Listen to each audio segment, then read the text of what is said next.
പ്രിയപ്പെട്ട സുഹൃത്തുക്കളെ, ഇത്തവണത്തെ തെരഞ്ഞെടുപ്പ് ഫലത്തിൻ്റെ ഏറ്റവും പ്രധാനപ്പെട്ട ഉത്തരവാദി പിണറായി വിജയനാണ് എന്നാണല്ലോ പൊതുവെ വിലയിരുത്തിയിരിക്കുന്നത്. അത് പിണറായി വിജയൻ ആയിരിക്കുമെന്ന് തെരഞ്ഞെടുപ്പിന് മുമ്പ് തന്നെ പറഞ്ഞ പലരിൽ ഒരാൾ ഞാനായിരുന്നു. ഇപ്പോഴും ചർച്ചകൾ നടക്കുന്നത് അങ്ങനെ തന്നെയാണ്.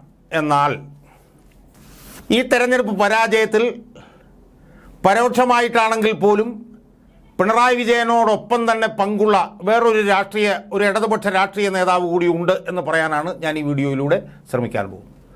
സ്വാഭാവികമായും ആരായിരിക്കും എന്നുള്ളത് സംബന്ധിച്ച് എൻ്റെ പ്രേക്ഷകർക്ക് ഒരാകാംക്ഷ ഉണ്ടായിരിക്കും എന്ന് ഉറപ്പാണ്. പ്രിയപ്പെട്ട സുഹൃത്തുക്കളെ, അത് മറ്റാരുമല്ല, CPIയുടെ സംസ്ഥാന സെക്രട്ടറി ശ്രീമാൻ ബിനോയ് വിശ്വമാണ് എന്നാണ് എനിക്ക് പറയാനുള്ളത്. സുഹൃത്തുക്കളെ, ഏതാനും മാസങ്ങൾക്ക് മുമ്പ് കാനം രാജേന്ദ്രൻ ആകസ്മികമായി അന്തരിച്ചതിനെ തുടർന്നിട്ടാണ് ശ്രീമാൻ ബിനോയ് വിശ്വം ഈ CPIയുടെ സംസ്ഥാന സെക്രട്ടറിയായി അവരോധിതനാവുന്നത്. സ്വാഭാവികമായും CPIയുടെ സംസ്ഥാന സെക്രട്ടറിയായി ബിനോയ് വിശ്വം അവരോധിതനാകുമ്പോൾ CPMനെതിരെ കുറച്ചുകൂടി കർശനമായിട്ടുള്ള ഇച്ഛാശക്തിയോടുകൂടിയുള്ള ആർജവത്തോടുകൂടിയുള്ള നിലപാടുകൾ എടുക്കും എന്ന് കുറേ പേരെങ്കിലും ചിന്തിച്ചിരുന്നു എന്നുള്ളത് വ്യക്തമാണ്. എന്നാൽ അതിനുശേഷം നമ്മൾ കണ്ടതെന്താ? ബിനോയ് വിശ്വം അധികാരത്തിൽ കയറിയതിന് ശേഷം, അല്ലെങ്കിൽ ബിനോയ് വിശ്വം CPIയുടെ സംസ്ഥാന സെക്രട്ടറിയായി തിരഞ്ഞെടുക്കപ്പെട്ടതിന് ശേഷം പിണറായി വിജയൻ്റെ എല്ലാ ജനവിരുദ്ധ നിലപാടുകളെയും നടപടികളെയും അന്ധമായി ഈ ബിനോയ് വിശ്വം പിന്തുണയ്ക്കുന്നതല്ലേ സുഹൃത്തുക്കളെ നമ്മൾ കണ്ടുകൊണ്ടിരുന്നത്? പിണറായി വിജയനെതിരെ എന്തെങ്കിലും ഒരു മുരടനക്കം നടത്താനെങ്കിലും ബിനോയ് വിശ്വത്തിന് കഴിഞ്ഞിട്ടുണ്ടോ? എത്രയെത്ര വിഷയങ്ങൾ വന്നു. ക്രമസമാധാന നിലയുടെ പ്രശ്നം വന്നു, പോലീസ് അതിക്രമങ്ങളുടെ പ്രശ്നം വന്നു, പെൻഷൻ കൊടുക്കാത്തതുമായി ബന്ധപ്പെട്ടിട്ടുള്ള പ്രശ്നം വന്നു, മനുഷ്യാവകാശ ലംഘനങ്ങളുടെ പ്രശ്നം വന്നു, ഭൂമി കയ്യേറ്റങ്ങളുടെ പ്രശ്നം വന്നു, അഴിമതിയുമായി ബന്ധപ്പെട്ടുകൊണ്ട് ഒരുപാട് വിഷയങ്ങൾ ഉയർന്നു വന്നു, സാമ്പത്തിക തകർച്ചയുമായി ബന്ധപ്പെട്ടിട്ടുള്ള ഒട്ടേറെ വിഷയങ്ങൾ ഉയർന്നു വന്നു. ഈ വിഷയങ്ങളിലൊന്നും പിണറായി വിജയനെതിരെ ഒരു വാക്ക് പോലും പറയാൻ ഈ ബിനോയ് വിശ്വം എന്ന് പറഞ്ഞ CPIയുടെ സംസ്ഥാന സെക്രട്ടറി കഴിഞ്ഞിട്ടുണ്ടോ സുഹൃത്തുക്കളെ? ഏറ്റവും അവസാനം തെരഞ്ഞെടുപ്പിന് തൊട്ടു മുമ്പ് സിദ്ധാർത്ഥൻ എന്ന് പറഞ്ഞൊരു ചെറുപ്പക്കാരനെ പൂക്കോട് വെറ്റിനറി സർവകലാശാലയിൽ വെച്ച് SFIയുടെ നരാധമന്മാർ, കാട്ടാളന്മാർ അതിഭീകരമായി പീഡിപ്പിച്ചു കൊന്ന ഒരു സംഭവം വന്നില്ലേ? എന്തെങ്കിലും മിണ്ടിയോ ഇയാൾ ബിനോയ് വിശ്വം? എന്തെങ്കിലും മിണ്ടിയോ? ജനസദസ്സ് എന്ന് പറഞ്ഞുകൊണ്ട് നടത്തിയ ഒരു പണിയുണ്ടായിരുന്നല്ലോ. ഒരു പഞ്ചനക്ഷത്ര സൗകര്യമുള്ള ബസ്സിൽ കയറി നടക്കുകയും കോടിക്കണക്കിന് രൂപ ധൂർത്തടിക്കുകയും അതുമായി ബന്ധപ്പെട്ടുകൊണ്ട് ഒരുപാട് പോലീസ് അതിക്രമം നടക്കുകയും ചെയ്തൊരു സംഭവം ഉണ്ടായിരുന്നല്ലോ. എന്തെങ്കിലും ഈ ബിനോയ് വിശ്വം അതിനെക്കുറിച്ചിട്ട് ഒരഭിപ്രായം പറഞ്ഞിട്ടുണ്ടോ? എപ്പോഴെങ്കിലും CPMനെ തിരുത്താൻ നോക്കിയിട്ടുണ്ടോ? അതിഭീകരമായിട്ടുള്ള സാമ്പത്തിക തകർച്ചയുടെ പ്രശ്നം വന്നു, ബിനോയ് വിശ്വം മിണ്ടിയിട്ടുണ്ടോ? ലക്ഷക്കണക്കിന് പേർക്ക് മാസാമാസങ്ങൾ ആയി പെൻഷൻ മുടങ്ങിയുമായി ബന്ധപ്പെട്ട വിഷയം വന്നു, ബിനോയ് വിശ്വം എന്തെങ്കിലും മിണ്ടിയോ? എത്രയെത്ര ഭൂമി കയ്യേറ്റങ്ങളുടെ വിഷയം വന്നു, ബിനോയ് വിശ്വം എന്തെങ്കിലും മിണ്ടിയോ? അഴിമതിയുടെ വിഷയം തിരമാല പോലെ എത്ര പ്രാവശ്യം ഉയർന്നു വന്നു. അതിനെതിരെ എന്തെങ്കിലും ഈ ബിനോയ് വിശ്വം ഒരു വാക്ക് പറയാൻ കഴിഞ്ഞിട്ടുണ്ടോ സുഹൃത്തുക്കളെ? എന്തെങ്കിലും പറയാൻ കഴിഞ്ഞിട്ടുണ്ടോ?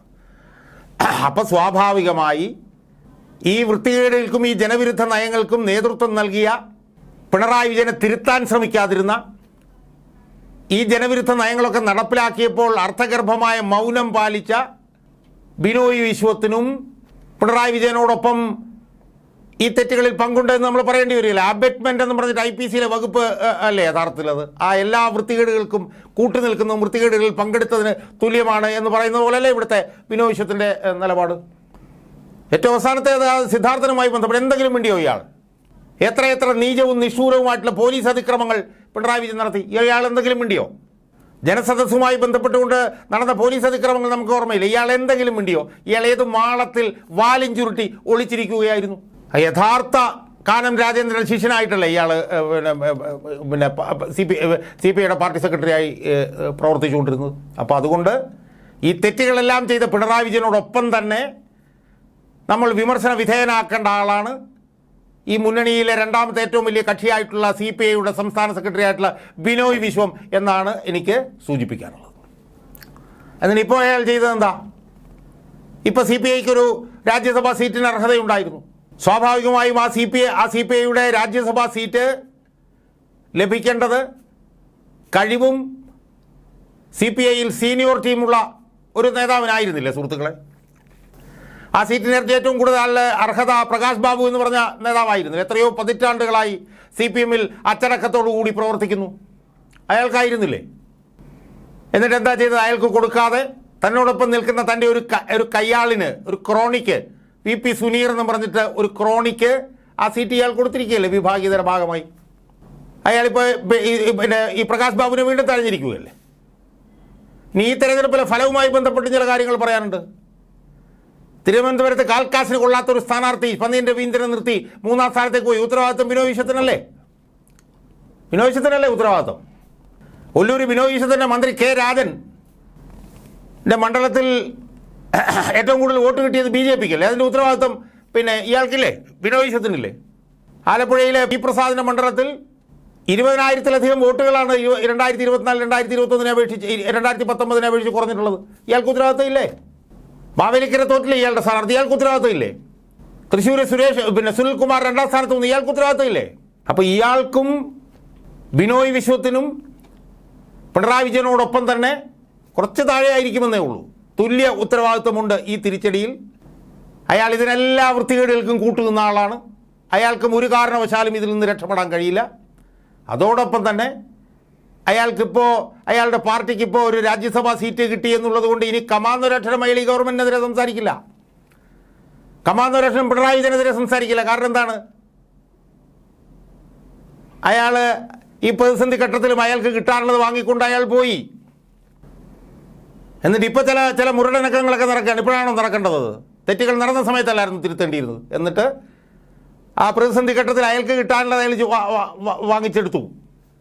വാങ്ങിച്ചെടുത്തിട്ട് അത് അയാളുടെ കൂടെയുള്ള ഒരു കയ്യാളിന്, അയാളുടെ ഒരു ക്രോണിക്ക് അയാളത് വീതിച്ചു. അപ്പോഴും കഴിവുള്ള ആൾക്ക് അയാളത് കൊടുക്കാൻ ശ്രമിക്കുന്നില്ല. അതുകൊണ്ട് ഇപ്പോൾ ഈ പാർട്ടിക്ക് ഉണ്ടായിട്ടുള്ള തിരിച്ചടിയിൽ പിണറായി വിജയനാണ് 100% ഉത്തരവാദിത്വമെങ്കിൽ 99% ഉത്തരവാദിത്വം CPIയുടെ സംസ്ഥാന സെക്രട്ടറി ആയിട്ടുള്ള ബിനോയ് വിശ്വത്തിനുമുണ്ട് എന്നുള്ള കാര്യം നമ്മൾ ഓർക്കണം എന്നും അത് ജനങ്ങളെ ഒന്ന് ഓർമ്മിപ്പിക്കാൻ വേണ്ടി കൂടിയാണ് ഞാൻ ഈ വീഡിയോയിലൂടെ ശ്രമിച്ചിട്ടുള്ളത്.